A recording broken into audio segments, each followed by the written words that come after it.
We talking about sports, get ball. What it do, baby? Yeah. What it do, you number one podcast listeners? You have tuned into a brand new edition of the Prembruleepodcast. You already know we're back and better than ever. And this episode, I am joined by my fellow Cowboys fan, my cousin. He's been featured before, Sonny Bhatt. Welcome back to Prem Brulee, bro. What it do, brother? Thank you for having me, number one podcast listeners. I'm happy to be back and get some microphone therapy and give you guys a little, hopefully some entertainment. So thank you for having me, brother. Yeah, I'm sure you guys know what's coming. The Dallas Cowboys are coming off a loss to the Arizona Cardinals. Joshua Dobbs and the Arizona Cardinals, to be specific. So, yeah, exactly. So I thought it was only right that I have my fellow Dallas Cowboys fan cousin on here again, as we usually do. Now, full disclosure, we had planned to record already because one of the Cowboys' best players got injured inexplicably during practice. So this was just a cherry on top to make it more entertaining for you number one podcast listeners. So our pain is your enjoyment for your number one podcast listening headphones. So without further ado, let's get started on this brand new edition of Prem Brulee. But first, a word from our sponsor. This episode of Prem Brulee is sponsored by Sleep Battle, a content creator, photographer, and artist based in Asbury Park, New Jersey. From cinematic stills, unique and classic wedding and elopement photos, even product or commercial photography like you see for the Prem Brulee brand.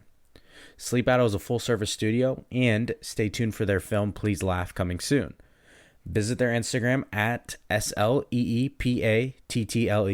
and give at Please Laugh Film a follow while you're at it too. Number one artist in the game for the number one podcast in your headphones. You love to see it. All right, you number one podcast listeners, it is time for this microphone therapy. We are a couple weeks into the football season, so you know it was only right. Our annual edition of Football is Dead. It had to happen. A little early this year, huh? Kind of a little early. You know, actually, I think I hit it after like week 1 or 2 last year, so I don't think anything's going to top that. So this is pretty tame if you think about it. So fair enough. Fair enough. Without further ado, let's get it going, bro. You ready? Yes, sir. Let's get it. Okay. So we usually start with yeah, fam or nah. You know the drill. We give a little word association. I'll give you a headline. You tell me what you think. You know what? Should we do it? Sonny, should we do it? Should we do it? I think we should. We should. Yeah, let's get straight to it and skip this shit. Football is dead. Supersize you played yourself. Let's fucking get it. Oh, no. Okay. You number one podcast listeners, you knew this was coming. After you saw the first few weeks of the season, it pretty much goes to plan. There's fans everywhere that overreact, underreact, everywhere in between. So, before we get to our blood pressure rising, I asked you number one podcast listeners to submit your thoughts, your football is dead versions from the first few weeks of the season, and you all delivered. So I want to thank you number one podcast listeners for that. As always, you can find us on social media, Instagram, X, all that stuff. So if you have any questions on where to find me, it's in the episode description. We try to engage with you all, so we'd appreciate you engaging back and giving us some ideas and content whenever you can. And also, shameless plug, if you ever have a chance to add in some audio, you can always send me a nice little clip of you ranting. Maybe it's of you being calm. I don't know why anybody would do that. This is microphone therapy, so feel free. The spicier, the better. It will be featured on Prem Brulee, so the more the merrier. Anyway, wanted to cover your number one podcast listener submissions because it's important that we not only talk about our favorite team, Sonny, of course. So first up, the Browns. I'm in Ohio, so a lot of Browns fans, a lot of Bengals fans, even a lot of Steelers fans, but the Browns were up first. Browns fan said that we should be 3-0 after that Steelers debacle. No disagreement there. Not sure what the Browns were doing in week 2. They were inexplicably trying to pass while the Steelers offense couldn't move a muscle on the Browns defense. Literally, the only way the Browns could lose is the way they did it. They turned the ball over, and it led to a defensive touchdown for the Steelers. the Browns could have ran it 3 times and punted, and they would have won that game. The Steelers had -7 yards on the Browns, and somehow the Browns managed to lose that game. Congratulations, which is crazy. you played So yourself. I feel for Browns fans there. Good friend of mine's a Saints fan. Sonny, I know you got one of those too. I do, unfortunately. They were up this past week 17-0 in Lambeau, and they blew that game. Derek Carr did get hurt, but kind of ridiculous when you're up that much in the fourth quarter and you end up losing that one. So also, why do the Packers always get to be good? I mean, I have some Packers fans in my life, but seriously, even the year they were supposed to be off, they were like somehow doing well. It's fucking annoying. You're giving me PTSD already. Yeah, I know. Jordan Love's going to make the Cowboys his son too. Watch it. Texans. This, obviously, we know the source of this. We got a we back up, baby. Wish we could play the Jags every week. Interesting note. I think I heard this on Sunday. The Texans have won something like 21 of the last 26 meetings against the Jags, which is crazy to think about. This includes like the years the Jags with like Blake Bortles were made the AFC Championship game and were not that far off from making a Super Bowl with him. They've had way better rosters. The Texans have barely had a quarterback other than the Deshaun Watson years. So it doesn't matter who's playing. I guess the Texans have the Jags number. That's crazy. Big time go CJ Stroud alert though. So we definitely want to recognize our guy. Go Bucks. Go Bucks, baby. You already know. We talked about him earlier. The Steelers, the offense. I got a lot of Steelers fans in my life too, and especially in this area. The Steelers offenses look like shit. Pickett has been iffy. Pickett did just have his first game passing for multiple TDs. Also, can you truly be good if you wear a glove on your throwing hand? I don't think so. Bro, the Teddy Bridgewater effect, like this, I don't know why it pisses me off the way it does. It makes me so But mad. like, and then he also just looks like one of the, I don't know if you guys remember, but like the old NFL commercials, it was like the kid became the player. So it's like a grown man body and like those little, and then a kid's squeaky voice. That's who Kenny Pickett reminds me of. And I never liked the Steelers. That's, you know, a history thing maybe, but it just, he just makes me angry. And it's just like, what are you doing? Like, I know you want to cover those little baby hands, but brother, please. Yeah. I can't get with a quarterback ever wearing No, gloves, like Teddy Bridgewater too. Same shit. Like, what are we doing? Crazy. At least Teddy Bridgewater correctly is wearing jersey number 50 now. It matches wearing gloves on his hand. Here, look like a bozo. Shit, man. I definitely heard from some Bengals fans. They've come off of their football is dead hill since the Bengals did manage to win on Monday Night Football in Week 3. But before that, the Bengals offensive line and keeping Joe Burrow healthy. Yeah, that's the number one name in the game right now. Joe Burrow has not played a preseason ever. He's tweaked things. They've sat him out, all this stuff. There has to be something to that. The Bengals have started slow every year the last few years. I also would like to make a plug. When that one was submitted, that was before Monday night, and I specifically said, and I know a lot of people felt this way too, the Bengals needed to target Jamar Chase more, and would you look at that? He had 12 catches for over 140 in their Monday night win against the Rams, and they won that game. Jamar Chase is your best receiver. I couldn't figure out why the Bengals kept like forcing the ball to Higgins and Boyd. If you're going to force passes, it should be to your number one and the guy you spent a really high pick on.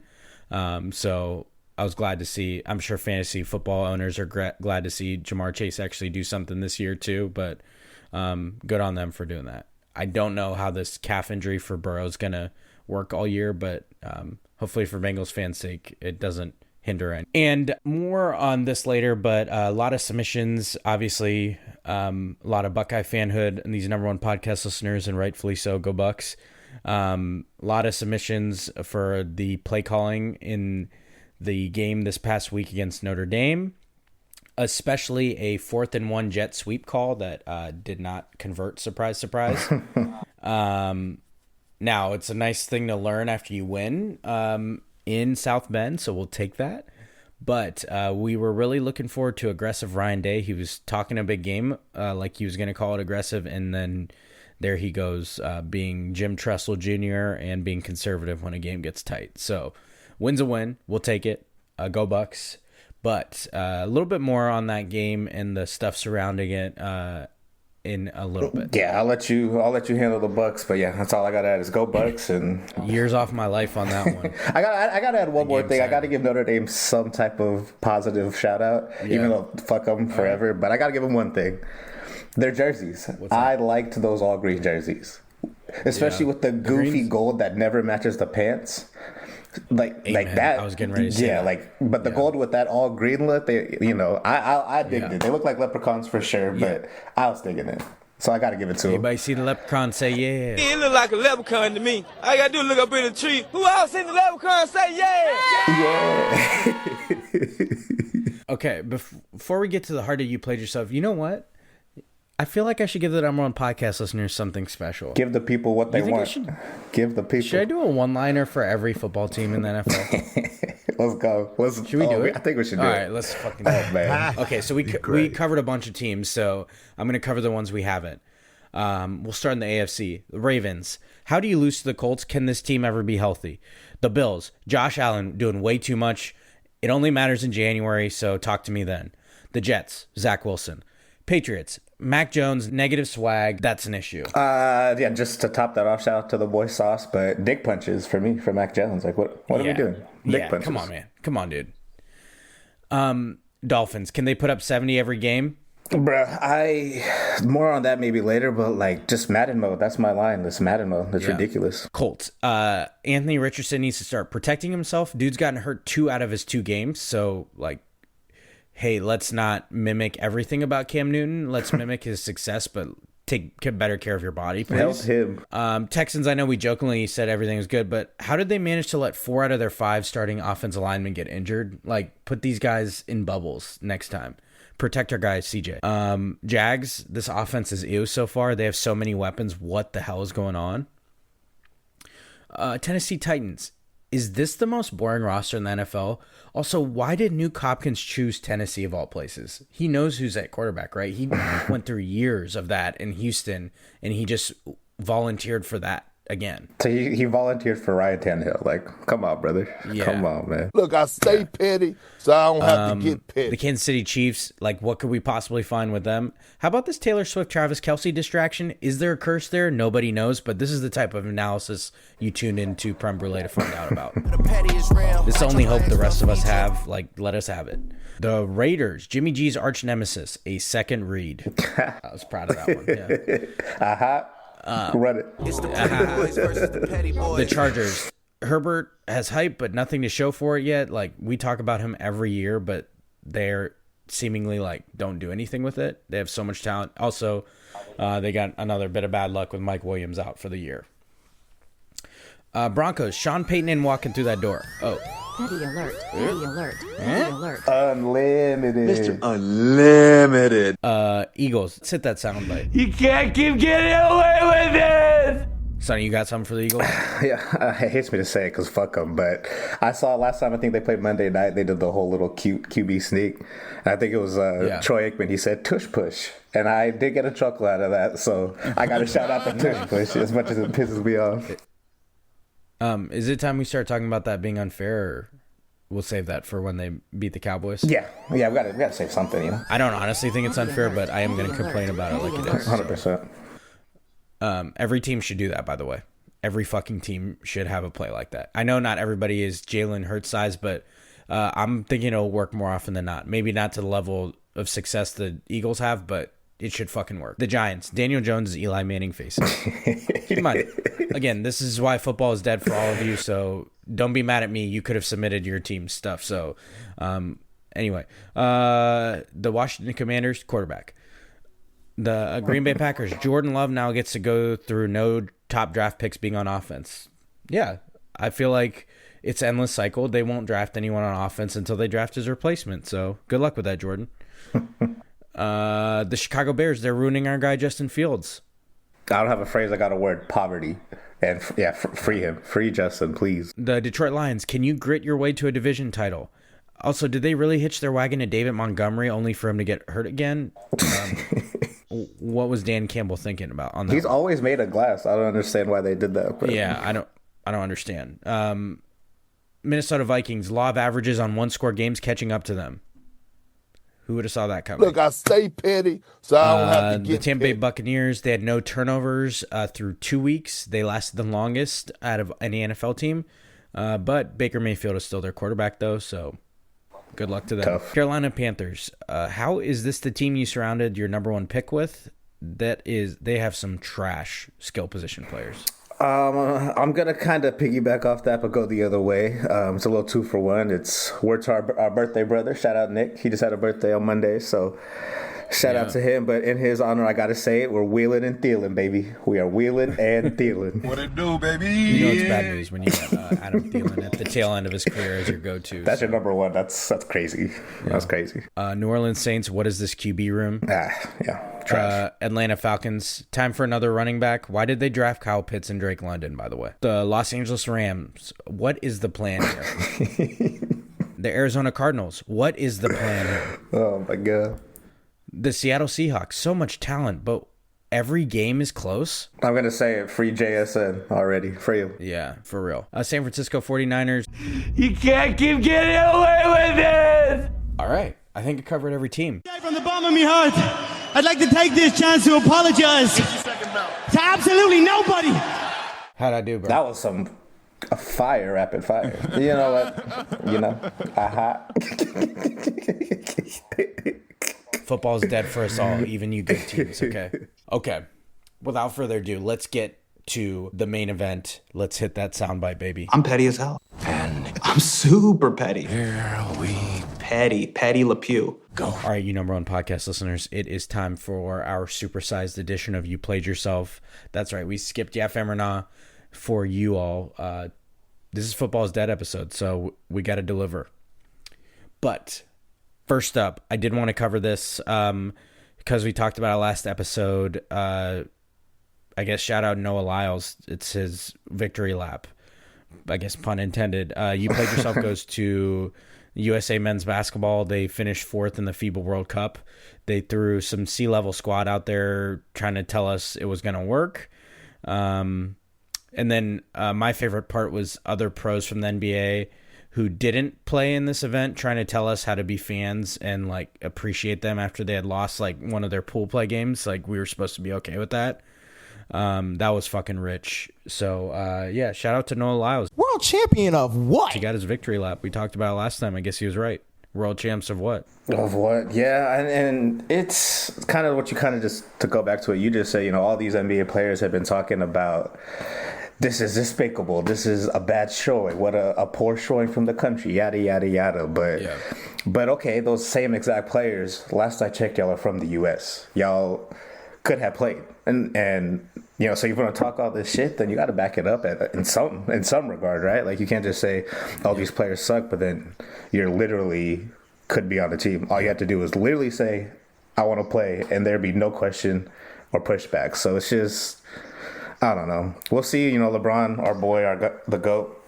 He said he's gathering the Avengers up and doing one more run with Steph, with KD, with all them. It helps. It helps that the next Olympics is in Paris, so they can all wear their lame ass hype beast out there acting like it's Fashion Week.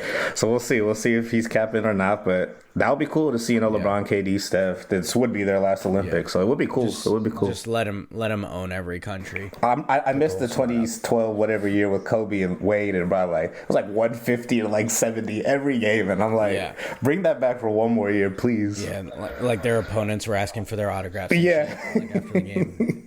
After getting boat raced by them. I want that back. Yeah, you're right. Okay. Again, before we get to the main event in football, I did want to add this one in.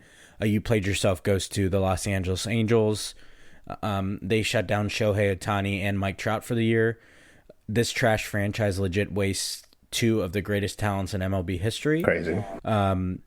Mike Trout is on his annual trip to the injured list. It is just in time for his Eagles season tickets. That man is never available and doesn't win. He is what I like to call a 6-tool player. The 6th tool is the injury list. Look, I love that. I love it. I just love it. All this reverence for Mike Trout, you won't find it here in true creme brulee fashion. I'm hating, Petty but alert. Petty no alert. regrets. Petty So alert. you played yourself, Angel. Respectfully, though. Yeah, all due respect. I wanted to cover this because it became news after Ohio State beat Notre Dame. Ryan Day was fired the fuck up after they won. Was very pissed at legendary coach Lou Holtz, probably most well known for his time at Notre Dame, obviously. Lou Holtz on Friday was on Pat McAfee's show and had some like choice words questioning the toughness of Ohio State and their team. And Ryan Day did not like that. Ryan Day's been on a quest to prove that his team's tough the last few years, much to the dismay of some of Ohio State's fans. But it was like, I mean, you could tell why it would make him upset. He is a good coach. He wants to stick up for his players. But I didn't want to throw a "you played yourself" to Notre Dame and Lou Holtz for those comments. And then the reaction that happened afterwards, like, all of a sudden, when Ryan Day had something to say after Ohio State won in the postgame, he was fired up and rightfully emotional after a big game. He said some comments like, "I'd like to know where Lou Holtz is right now. What he said was unfair," along those lines. I'd like to push back against the people that are questioning, like, why would Ryan Day go after an 86-year-old Lou Holtz? Like, come the fuck on, guys. This is football. It's emotional. And it's not like they were going to physically fight. So bringing up his age has nothing to do with it. Like, it's not like Ryan Day's going to go, like, try to punch him in person. It's legitimate battle of words. Lou Holtz used a platform to grandstand and talk a big game about a team, and Ryan Day answered. So, like, you have people like Brady Quinn, who's a Notre Dame alum and a prominent figure on Fox's Big Noon Kickoff, say it was bizarre for Ryan Day to go after an 86-year-old. Like, people were saying, I didn't know an 86-year-old could get under your skin. Like, hey, if you want to grandstand in front of fucking cameras, you deserve to have a dish back to you. You weren't too old when you were saying the comments, so why all of a sudden is the response you got to question a guy's age? Like, what the fuck are we talking about here? These are still grown men. Lou Holtz got to answer for what he said. He said words that he couldn't cash himself. He left it up to his former university he coached at, and they didn't live up to it. And then Marcus Freeman forgot to send an 11th man on the field for their last two plays. That ain't Ryan Day's problem. So if he wants to be fired the fuck up, I think he has every right to be. You don't get to talk your shit and then just like, oh, no, why are you so mad afterwards? How does that fucking make sense? Soft. It's soft. Softer than baby shit, man. On that same note, I got a "you played yourself" to those of you hating on Coach Prime in Colorado. I think it kind of goes hand in hand with this. I really challenge you all to dig deep. Ask yourself why it's bothering you to see someone do well and get attention, because that's all Coach Prime is trying to do. He's not necessarily asking for attention. He's not belittling people in order to get that attention. He's a big personality and one of the biggest names in football history for on and off the field. His swagger's unmatched, like legit one of the swaggiest football players of all time. And you're mad he's getting attention. He's gotten attention every single step of his career. Yeah. Since he's probably in high school, but definitely since Florida State. So this came up because everybody's seen the clip by now. Oregon's coach Dan Lanning had a viral clip pregame for his Oregon football team, who legit dominated Deion Sanders' Colorado Buffaloes 42-6, and they could have won by a lot more, put it that way. They were up 35-0 at half, so they definitely took their foot off the gas. But Oregon's coach Dan Lanning said in his pregame speech to his team, quote, "They're fighting for clicks, we're fighting for wins," end quote. Listen, this is a huge "you played yourself." The irony of him having that quote as he himself tries to find a quotable pregame for the cameras. Do you think those cameras find their way into their locker room if he didn't okay it? Do you think that that clip gets posted if he didn't okay it? Hey, man. No. Dan Lanning did the exact same fucking thing that Deion Sanders does. So, like, let's pump the brakes on this. What impact does Coach Prime in Colorado have on you to be hating on this man for turning around a program and getting attention because he's authentically him? Like, people really like to fucking hate on a in-your-face confident person. Why does it bother you that he's getting attention? Like, just turn off the TV. Why does it bother you that his social media gets clicks? Don't follow him. So what does hoping he loses accomplish for you? Like, I get you want to like make someone cocky a villain. I get that part. But you won't find anything that says Deion Sanders got his attention on the back of putting someone else down. That's the part I don't love. And I got plenty of it. People were excited to see him lose. No. I get that. He's a big personality. People don't always respond to that. But ask yourself what that accomplishes by you hoping he does bad. Like, it should, at worst, it should have no impact on your life as a football fan. I think for me, it's just agree totally. First of all, with everything you said, but to me, it's just straight. To me, it's like hater energy. It's straight, like just racism energy when it comes down to it. Because like you see it for real. You're seeing a black figure in the sports world, a big black figure coming into Colorado, coming in and doing it his way, like you said. He's not doing it unauthentically. He's always been like this, just like you said. Yeah, but he's coming in, doing all this, doing recruiting his way, doing the practice and style and games and game planning his way, and it's working. They were projected to win a game and a half this year. They already blew past that and probably will win a couple more before the season's over. I just don't understand the hate. Like, it's giving racism. It's giving, the January 6th energy for sure. And it's just weird to me, man. It's weird you see someone like that's doing something that great with his two sons. Third son kind of like in the background being a supportive figure too. It's like a family thing with like bringing these kids together and uplifting these kids who were at a HBCU just last year this time, For sure. He brought attention to them. He had like national TV shows at the HBCU, brought crazy attention to them. Yeah, his son is responsible for their social media at Colorado. I follow Coach Prime. I have no tie to Colorado, but he's like must-see TV at this point. And I don't want to. And I want to say, I also want to, kind of give a nod to people that, a lot of people that didn't give a fuck about college football are just tuning in because of him and because of that energy. And I know, so kind of like on the flip side of that, I'll zag a bit and just say like that's beautiful too. That. People that don't, I know people that don't care about football. They're like, oh, I'm gonna go watch the Colorado game tonight. I'm like, what the fuck? Yeah. Since when do you like football? So like, there's a lot of people like that too. So I don't want to discount them because it's cool, but I just don't get the hate because it's overwhelming and it's stupid. Yeah. I don't know a single fucking Colorado fan or a fan of their rival. Like, for you to not want them to succeed is fucking off. But yeah, totally. Okay, next up on You Played Yourself, before we get to the main event. You Played Yourself goes to us fans for NFL injuries. We know the names by now. It is just a few weeks into the season. We've seen season-ending injuries to, most recently, Mike Williams, receiver for the Chargers. Aaron Rodgers, 4 plays into his Jets career, tore his Achilles. J.K. Dobbins, our dude cannot stay healthy. I'm convinced certain places are just bad juju for, like, players. Like, I just think Dobbins needs to not be a Raven anymore because dude has not had any luck with health. Amen. Nick Chubb.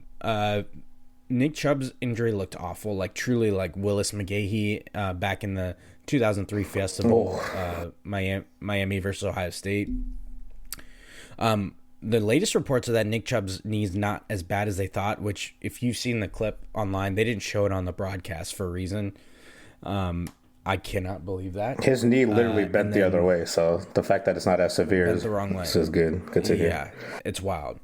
And then obviously our guy Trayvon Diggs, the Dallas Cowboys,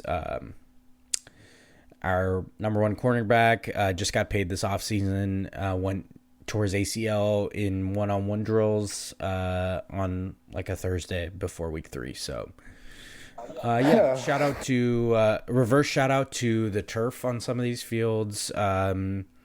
Reverse shout out to I think these negotiated less contact drills, less I guess game style reps is kind of catching up to him because we're also seeing some sloppy offensive play. So I think this lack of practice and stuff, I think there's something to that. Not completely. Obviously, some of these injuries are just freak incidents on, but the wear and tear of a lot of players and stuff, it has to have something to do with the lack of reps. And then also like the quality on the field, those that are healthy has been suffering as well. So you played yourself to us overall. for that. It's good for the players and all that they negotiated less, but I think we're finally kind of seeing that come to fruition, the impact of that. Agreed. How do I tee this up? You number one podcast listeners know why you tuned in here. What do we go through every year, Sonny? Why do we do this to ourselves? More importantly, we both have dads who are Cowboys fans. We inherited this fanhood. Boy, do I wish right now that they first lived in Kansas City when they came from India. Don't you? How must it feel to just be a Chiefs fan? I just wonder. That happiness. Yeah. It's crazy.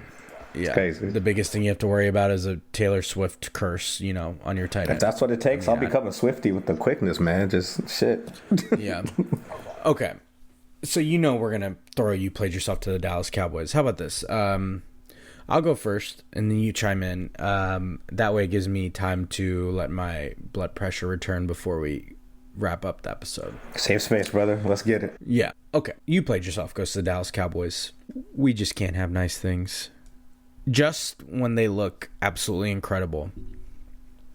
First 2 weeks, scored 70 points, only gave up 10 points. All the pieces together on defense, legitimately so much fun to watch this Cowboys defense the first 2 weeks.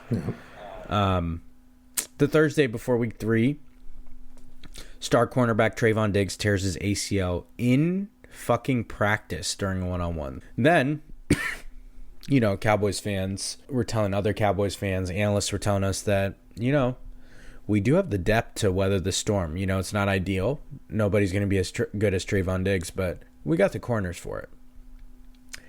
And you know what? Even better news. They play the Arizona Cardinals coming up. That's easy win, right? It's perfect time to get things right. So congratulations. You played Listen, yourself. number one podcast listeners, if you go into a game knowing it's prime for a letdown, what does that tell you about what your franchise has subjected you to as a fan for over the years? Oh, my God. Sonny, you and I both tweeted that this is a prime candidate for a letdown game. Why on earth did we know that was going to happen? Tell me what kind of trauma you have to go through as a fucking fan to know that your team is going to suck against a subpar team. The Cowboys played the Arizona Cardinals, arguably the worst roster, at least going into the season. Maybe the way things have shaked out, the Bears and the Broncos are worse. But heading into the season, the Cardinals were far and away the worst looking roster by the eye test. The Cowboys put up an absolute dud. You would have thought their defense was pre-Dan Quinn era, how bad they looked, how much they got ran up and down the field. The Dallas Cowboys lost to the Arizona Cardinals. They lost to them. Got dominated. Like, you can't even point to one thing where like, oh, that was a freak thing to happen. No. Joshua Dobbs, who the team signed like a week before the season started and became their starter, dominated them. First drive, 44-yard run. He looked like fucking Jalen Hurts out there. The guy who couldn't stick to a team, has been a journeyman, beat your fucking vaunted Cowboys defense. They got dominated after the nation blew smoke up their ass for the first 2 weeks of the season. Their defense proceeded to give up scoring drives on all 5 of the Cardinals' first half drives. All 5 of them. Oh, and the penalties were back too. Signature for Mike McCarthy over his tenure as a Cowboys coach. And so was the awful run defense. A run defense that we were told was the main priority for the Cowboys to address in the offseason. So much so that they reached for a defensive tackle run-stopping specialist in the first round of the draft with tons of talent on the board still. Tons of other needs. Oh, and you know what else is back? The offense stinking in the red zone.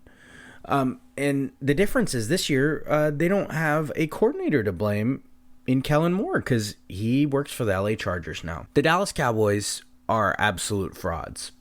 I don't want to hear Micah Parsons or DeMarcus Lawrence talking a lick of trash talk now. If you get boat raced by Joshua Dobbs and the Arizona Cardinals, I think you lose that right. I think it undoes a lot of good that you've done. I know this is any given Sunday and all that, but to me, a team this bad like the Arizona Cardinals, maybe a game's played closer, but you should not lose that game. Shouldn't. Because if you're talking about yourself as one of the best teams in the league, Do you think those other best teams lose games like that? Yes, the Kansas City Chiefs have off weeks, but they still manage to fucking win games. Yes, the Eagles have off weeks. They haven't looked good in the first few weeks. They're 3-0. If you want to call yourself one of the best teams, you don't lose to the fucking Arizona Cardinals. You don't. You just simply don't. So people want to make fun of me for like these football is dead episodes. Like, yeah, they are part joke, but also like I've seen this before. It's happened every fucking year almost of my whole life. Mm-hmm. In what I can remember as a football fan, the Cowboys do this all the time. There have been years where they've had hype, but every single time there's something that gives you a clue that they're going to fucking let you down. And it's games like this. You aren't supposed to lose games like this. They might be closer, but you don't fucking lose them. And it truly wasn't even that close. And my favorite part, I think, was, Micah Parsons tweeted like, "Oh, I am my brother's keeper." They tried to tell you they'd have Trayvon Diggs' back after he got hurt. I don't think that man wants his back covered like that. I'm just like, I don't know Trayvon, but I don't think when you say my brother's keeper, I don't think he wants kept like that. I'm sorry, because he's gonna get more hurt based on how that defense went. When you needed the defense most, they blew coverage and committed penalties. When you needed the offense most, they committed penalties and floundered in the red zone. This is what has happened the last few years. That's exactly what's fucking happened. They want to talk about how they haven't gotten past the Niners. You can't get past the fucking Cardinals. Don't talk to me about the San Francisco 49ers. This team's not ready for them. Don't talk to me about the Philadelphia Eagles. They find ways to win. They keep getting more talent on their team. They don't make fucking excuses. I'm sick of this shit, man. Every fucking year they do this. They disappoint fans. And you don't want to act like we're crazy. Like, yeah, I'm this pessimist for a fucking reason. I've watched years of this shit. It's just one game, sure. I'm sure they'll bounce back. Like, yeah, they fucking better. But you shouldn't lose these games. Because newsflash, you play the Eagles twice this year. You play the Niners. You can't drop games to the fucking Cardinals. If it really matters to you to be competing late in the season and in the playoffs, you don't think those wins and losses add up? Yeah, I know not every game's as important as college football is, but you got to win the games that you should win. It's simple as fucking that. And the Cowboys don't do that. They don't make anything easy. They don't. It's so fucking annoying, too. I mean, goodness gracious. I'm my brother's keeper? Dude, I don't want my back covered like that. Like, facts. You trying to tell me, hey, man, I got your back. What? Your ass just got beat up. You want me to get hit, too? Nah, man. I'm good over here. I'm just going to keep my ass home. Don't tell me you got my back if it's like this. Fuck off. Whew. Sonny, your floor. Yes. Beautifully said, brother. Yeah. We're back here. We meet again in this situation, and it sucks, man. It just sucks. Quick little recap. The offseason, we made some great moves. We got Brandon Cooks. We got Gilly Lock for a total of a fourth and a fifth, I think. We re-signed all these free agents. We kept Dan Quinn, which I still believe is great. We had a good draft. I know you don't really like the Mozzie pick, but I didn't hate it. Which that's a whole nother thing. But yeah, great offseason. I didn't hate the pick. I didn't like the value. Fair. Like at that moment. That's fair. But all this great offseason, great ramp up, all this, the rah-rah, we're now coming into the season. We have a dominant show in the first 2 weeks. We have the best defense in football. We have the most complete team since Aikman and Emmett in the 90s. We can finally play that coveted complimentary football that we also dearly want. Right? Yep. Yeah, not so much. Right. Not so much. It's not even that they fucking lost to the Cardinals, man. It's just... weird games happen in the NFL. Things happen, and like you said, any given Sunday.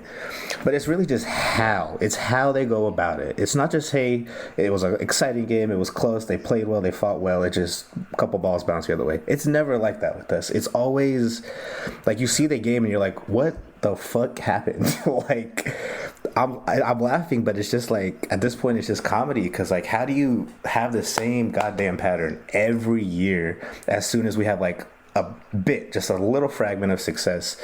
We fuck it up with let's start with that vaunted defense. Vaunted doomsday defense is back, right? 5 straight scoring drives to fucking Josh Dobbs, Hollywood Brown, and Rondell Moore. Like, are you kidding me? Are you being for real right now? Have some shape, guys. Like, they were looking like it was a primetime fucking greatest show on turf because they were running up and down the floor. They were balling. They worked. Props to them. I get it. Give credit where it's due. They had a great scheme. But that defense, 5 straight scoring drives in the first half. The run defense was just non-existent. Like you said, Trayvon, our brother's keeper, no. Gilly got cooked. Deron Bland, I never even heard him being called. I didn't even know if he played, to be honest with you. Our he got beat a few times. The 3-headed monster at safety, barely heard his name, and Curse, I think, who normally is the most consistent out of everybody, sucked. So it's just, this team to me just never learns. They always talk. They always want to say this big game that we got to do better. We got to play better. We got to do whatever the fuck what they want to say. But it never happens. They just never learn it. So you touched on it. Like, you stop this fucking yapping. Stop all these Instagrammable quotes with "I am my brother's keeper" and just go play football, bro. Like, and like shit like that. When he's the one that said "I'm my brother's keeper," like, be about it. The talk has always been there, but the walk's never there. And we've seen this for years, damn near my whole life. I was born when we had a Super Bowl, but God, I couldn't tell you. That's on the defense. I do have to give a little bit of daps to the O-line. We were down by all three of our Pro Bowlers. So they didn't play great, but I think they played well enough. They played well enough, I think, to win this game. So Dak wasn't running for his life or anything. He wasn't. It's just complimentary football. That phrase that Jerry Jones and Stephen Jones love to say never happens. It just, like, we can't. Like, if the defense is playing well, offense sucks. The offense sucks and the defense is playing well. Like, there's no, or both of them are playing well and the special teams gives up like a fumble. Like, it just can never be balanced as much as they say they are and they want to be. It's just not the case, And, the defense, they laid a stinker. I understand it. They did pick it up in the second half and got the stops and at least gave our offense a chance. And what did the offense do? Right back to it. 3 and out. Punt. They get in the red zone. They fucking, I don't even know.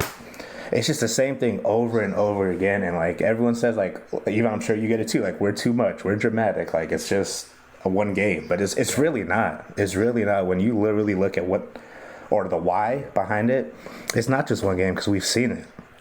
We've seen it. And it just goes back to at the top with coaching, with all the way at the top with Jerry. It's just, we've seen it. We've seen it before. And that defense had 3 offsides penalties in 1 drive. In a row. Unbelievable. In a fucking row, bro. Yeah. Like, I played football up until high school. I would literally run until I threw up on that football field if our D-line did that, which just happened. There's no excuse for that. Like, just those mental things that you would think doesn't happen to a team, especially with Dan Quinn. I still love Dan Quinn. I think he's doing a great job. But things like that just seems to happen to us. Like, and I can't get my head around it.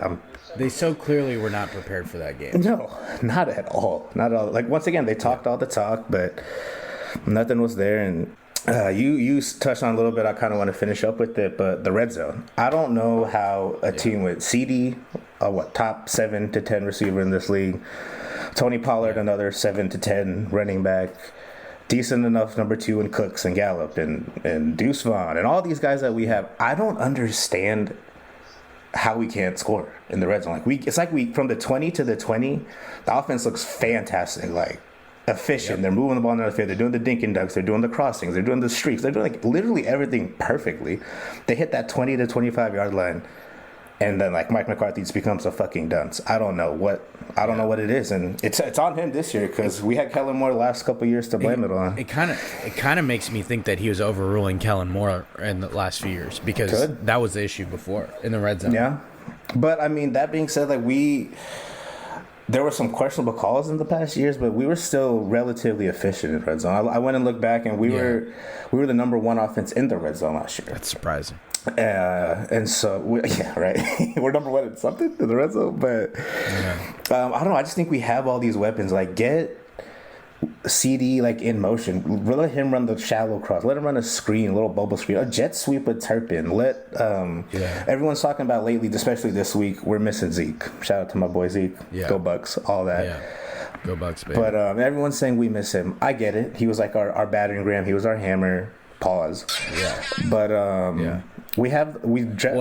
it was because of his success rate on like third and fourth and short. That's why it's being brought up this week, and I get it, and I agree. Like he was fantastic. He had 12 touchdowns last year as a quote unquote bad year he had. But okay, we let him go. Whatever, we'll move on. But Hunter Lupke, I think that's how you say it. Shout out to him. He was supposed to be that guy. They literally signed him to the 53 after training camp to be that. Yeah, he made the team surprisingly as a fullback. Right. Yeah. Like we haven't had a fullback in God knows how long.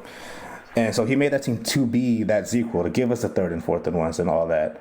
But he's seen like 10 touches this first 3 games. Like that doesn't make sense to me. And we just need to free Deuce Vaughn. He can create in space. We saw that in the preseason. We saw it in training camp. He's shifty. He's hard to bring down.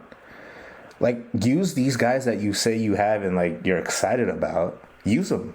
Like, that's in the red zone. That's where they thrive, and that's supposedly why they made this team. So prove it. Like, just literally just do it. Like, we've seen them talk about it. We haven't seen them do it to an extent.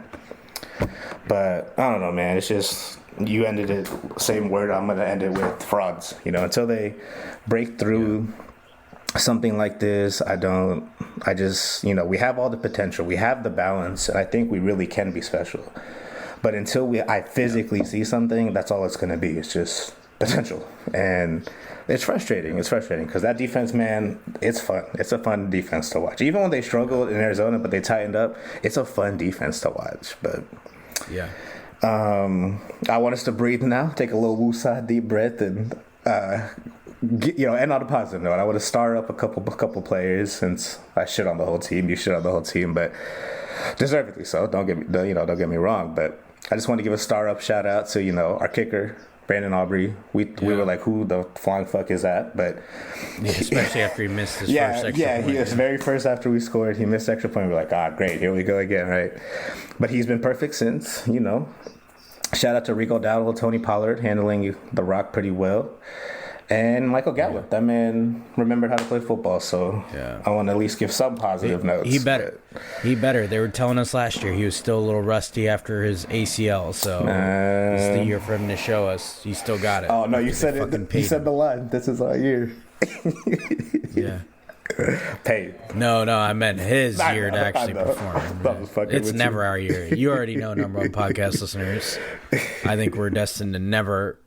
It's never happening. Because of what we've talked about before. There's one thing that we talked about it last time I was on here, and I'll end it with this. But Jerry Jones, our fearless fucking leader, until he makes it right, in my opinion, and I think you agree with me, until he makes it right with Jimmy Johnson and either gives him his flowers, acknowledges him, and then obviously put him in our Ring of Honor at the stadium, I really don't think we're going to see real success. We're going to be a good team that just teeters out, or just a bad team that implodes. I mean, we've seen it all. But I'm truly convinced until we give him his due and his respect, who kind of just seems overlooked in Jerry's eyes, right? But until he himself gives him those flowers, I just think we have a cloud over our franchise. And come on, Jerry, if you ever hear this, fucking do the right thing. Ring of Honor curse. Jimmy Johnson, Ring of Honor curse. And I don't blame him. I don't blame Jimmy if you cursed us. Hey, man, I get it. You were responsible for that dynasty. So. Yep. Whew. Yeah, man. Breathe in, breathe out. Yeah, hopefully we deliver for you, number one podcast listeners. I know some of you are thinking the same about your own teams, so another shameless plug. You ever want to get something off your chest, we offer these microphones for your therapy. So anytime you want to submit some audio, it will get featured on Prem Brulee. You know where to find me on my socials, so have at it. It feels good. It feels good to get spicy takes off your chest. This is a safe space for it.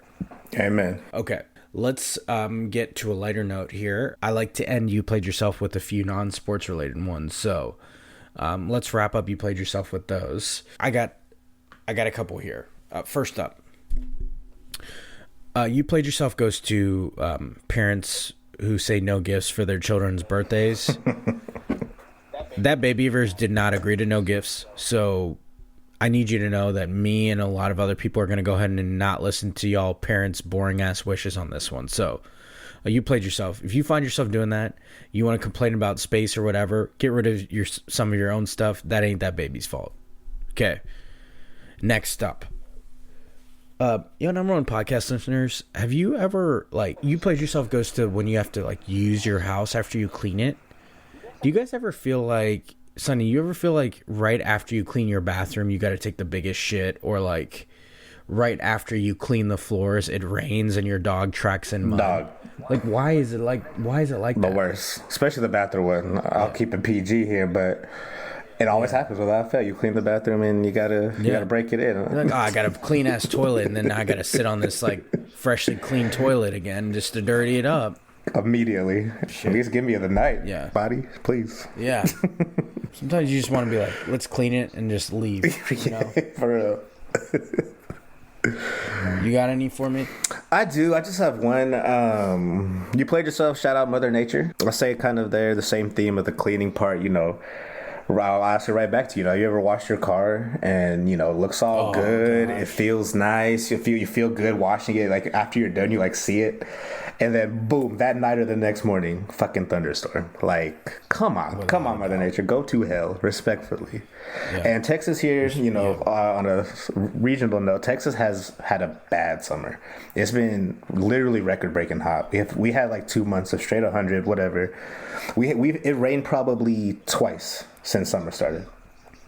Crazy. And one of those times was that the weekend right after I got my car washed, that Monday morning, boom, rain, and I'm like, phew, like, come on, Mother Nature, you played me. Shit, if you knew that, you should have watched it sooner. If you had that power. Jesus, that's all I got though. All right, Sonny, this is your debut on this new section. Last time you were on here, we didn't have this, so yeah. I know you've heard it, but it's time for Am I Hatin'? So, I think you know the gist, but you number one podcast listeners, in case you forgot, it is our new segment. We say statements that are most likely and clearly hatin', but this is a safe space, so we drop them anyway. Sonny, I'll go first, so you give you a second to think up yours. Okay. Am I hating if I hate pumpkin and don't get the hype of most fall flavors? Am I hating? You're not a PSO fan? Come on, bro.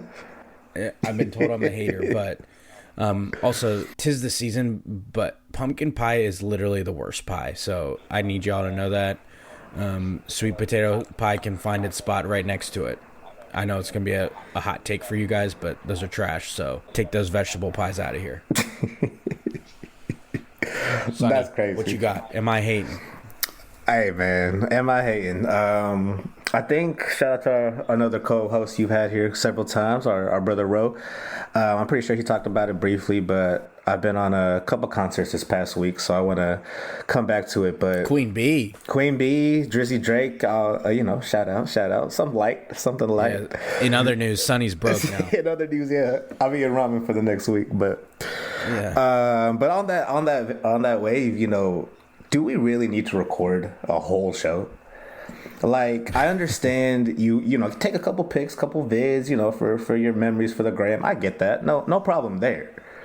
But you're recording every song. You got your flashlight on. Then you're flipping the camera and yelling on the top of your lungs the lyrics with the background vocalist behind you. Like, I'm just like, have some shame, ladies and gentlemen. Like, I just don't understand it. Like again, couple vids, we all do that. That's no issue at all. Yeah. But when you're literally recording your phone, you're just standing there with your hand in the air and then like waving around and then drunkenly yelling. I'm like, you are doing too much, bucko. Like, just chill. Just take it in. Live in the moment. For sure. You're seeing one of your favorite artists. You spent God knows how much on tickets nowadays. Yeah. Enjoy that. Like, I know you want some for the memories, and that's fine. But then, just enjoy it. Be in that moment and be present. Yep. So, yeah, that shit just always ick me. I feel that. Yes, sir. Okay. Let's move on to who you got and what you feeling. So, last episode had Vish on here, and we talked some sleeper fantasy football selections. Vish so far is doing much better than I am 3 weeks in. I talked about Alexander Madison and Michael Thomas. Oof. Both of them are doing like okay. Vish was a big Jahmyr Gibbs fan, who's kind of like, he recognized he's boomer bust. The other name he floated was Tank Dell, who's just had a really good week. Go Cougs, baby. Go Cougs. Him and Stroud have a pretty good connection. We also picked the Jets versus Bills opening game. Obviously, that was clouded by the Rodgers injury a little bit for what it's worth. Vish did pick the Jets, and that ended up being right. But definitely couldn't have predicted what happened there. Okay. Yeah. And I haven't forgotten, but a few episodes ago, Roche and I talked to like contender, pretender in MLB. I'm saving that for next time he's on because I know the postseason is quickly approaching in the MLB, so I think that'll be a fun time to recap what our thoughts were at the time. I'll let y'all handle that one, but I just got to say, go Stros. Yeah. Please make it. Go Stros, baby. Go Stros, baby. Bang, Please. But to keep with the theme, this Football is Dead episode, we wanted to keep it football heavy on this edition. So I wanted to get your take on teams to beat in the AFC and the NFC. Who you got? Yeah, easy answer, Chiefs, and of course until someone actually eliminates them, they got to have that respect. But my official answer will be the Dolphins. I think that offense is scary. Their worst receiver can be like a wide receiver 2 or 3. Cough, Cedric Wilson. Yeah. I miss you. But they don't even use him. They got Robbie Chosen as a flag. They got a crazy offense, and then that coupled with the defense that's playing really well, and they don't even have Jalen Ramsey yet. They get him back, I think, like early to mid-season time frame, whatever. But they're pairing him with Xavier Howard, and kind of like how we had Gilly and Dick. Never mind. Damn, too soon. I know, but no. Miss you, Trayvon. Miss him. But I'm gonna go Dolphins on that just because that offense, I think, I like that, can literally torch anybody, and that defense is only gonna get better. So that's my AFC pick. Sorry, NFC pick. I'm gonna go with. Unfortunately, I gotta still give it to them. The Niners or the Eagles. Yeah, they're just like you touched on earlier. They haven't had good games. But the Eagles are still 3-0. Niners are still 3-0. And they've looked beatable, but they're still winning games. So until that changes, or if it hopefully it does, please God. But yeah, it's got to stay those two also. I think the NFC is pretty easy. I think a lot of people have the Cowboys up there, but this week, the eye test just doesn't match. Yeah. So definitely Eagles, Niners. I think it's a two-person race, and a lot of it has to do with, I think it'll end up being quarterback play because they both have really great defenses, really great skill players. So who's going to avoid a mistake when it matters the most, or which defense is going to make a play? So that'll be interesting to see how that plays out. And in the AFC, Chiefs. It's still the damn Chiefs. Every year we do the song and dance trying to act like Patrick Kermit Mahomes isn't still their QB.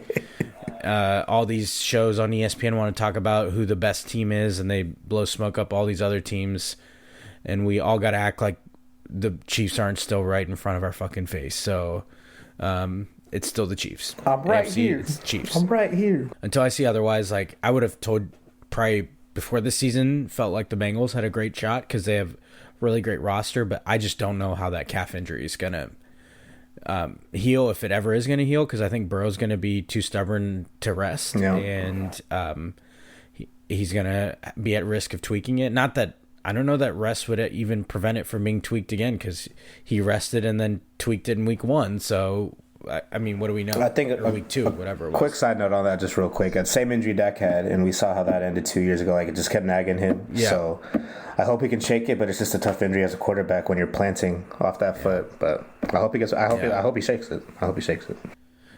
And same with the Bills. Like, until you prove it later, like I said earlier, my one-liners, like, until you prove it, I ain't picking you.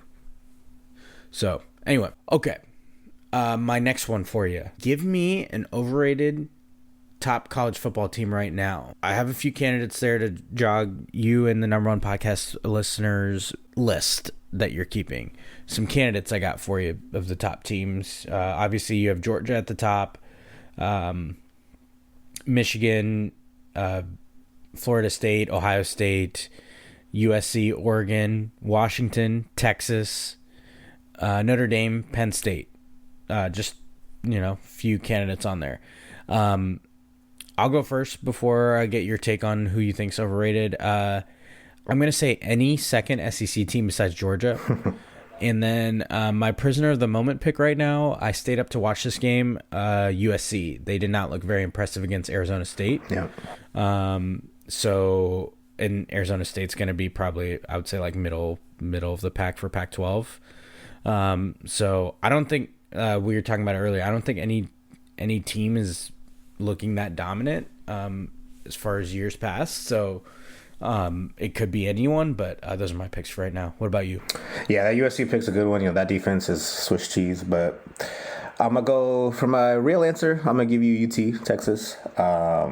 We keep hearing every year Texas is back, yada, yada, yada. But until I see something like they beat Bama, I get it. But Bama doesn't even look good this year. So I still think UT is overrated until I see them, perform in the conference title and further. I'm going to stick with it. But my real answer is cue the petty alert, but Notre Dame. It's a Notre Dame award. They always suck ass, and they're always in the top 5. Notre Dame. But yeah, they're always in the top 5 year after year, and then year after year they choke in some way. So I'm glad we beat them. I'm glad the Bucks beat them.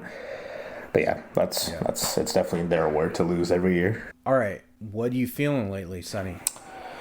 I touched on it earlier with the whole concert recording, but I am feeling concerts and live music lately. I've been to Drake and Beyonce in the last week, and both fantastic. Beyonce, obviously, the best, and she's just a hell of a performer. She can sing her ass off, but that kind of just gave me the itch again to go back to live shows. No matter, even not just to any big artists, but just in general. I've always enjoyed live music, no matter what the genre is. So I've been feeling that, and I'm definitely feeling the fall season coming up because, boy, howdy, bro, it's literally been hell here in Texas. So I'm ready. I'm ready for the fall and some hoodie season to come upon us for sure. Oh yeah, feel the football in the air. Yes, sir. I am feeling NFL Red Zone. I don't know what we did before NFL Red Zone, so I got to give a shout out to that channel. I don't know what I did before then. 7 hours of commercial what free did we football is do? a way to live. Like, we really just watched games. No That's idea. nuts. No idea. Also, I got to do what I'm feeling lately. NSYNC reappearing at the VMAs and announcing their first single in 23 years. Mm-hmm. I know it's been joked about, but you young number one podcast listeners and the people you know of this newer generation, keep your filthy hands off of concert tickets if this reunion happens. If your birth year doesn't start with a 1, then get your ass out of there. Amen. And then finally, what I'm feeling, my dog, Teddy, like my actual dog, like not my not friend. your dog. He is my not friend. Your dog, but your he dog. is my friend, but he's like actually my dog. Teddy, he turned 5. Hey. Don't worry, I know that he will hear this episode. So shout out to you, Teddy, when you hear this. What's up, Tedward? All right, you number one podcast listeners. You know what time it is, how we wrap up each episode. It is time for Too Much Sense. All right, my Too Much Sense for this episode is to never regret the love you gave anyone, even if it wasn't reciprocated. Love will come back to you in some form. Remember, love should never be given with reciprocation in mind, but obviously it's hard not to feel hurt by the lack of it sometimes. Rest assured, though, your good intentions will come back to you in a valuable way you deserve. But don't let that lack of reciprocation impact doing good for others. It's so important that you do that out of the goodness of your heart. And know that it's coming back to you. If your intentions are good and pure, it doesn't matter if it's not reciprocated. Not to say it doesn't matter. You're allowed to feel hurt by it, but don't let it stop you from putting good out into the world that can come back to you. I love that. Amen. Hear, hear. Yes, sir. That's fantastic. It's a reminder for myself sometimes, Yeah. Love that. All right, you number one podcast listeners. This has been our annual edition of Football's Dead. We don't even want to limit it to annual because who knows? Maybe there could be another Football's Dead later in the season. You never know. It could come back to life and then we could have to dead it again, So I don't want to set limits on it, but nonetheless, this has been the 5th edition of Football is Dead. Can't believe it. We've had some other titles, but officially the 5th edition of Football is Dead. I've been your host, Premal Bhatt. I've been joined by my cousin, fellow Cowboys fan, Sonny Bhatt. Thanks for joining me, my dude. Yes, sir. Thanks for having me, brother. Always happy to be here. Misery loves company. We commiserate over our disappointment in the Cowboys, so that's something we do share. So I'm glad I don't have to do it alone. We rant to each other quite often in times like this. So I'm thankful for you, bro.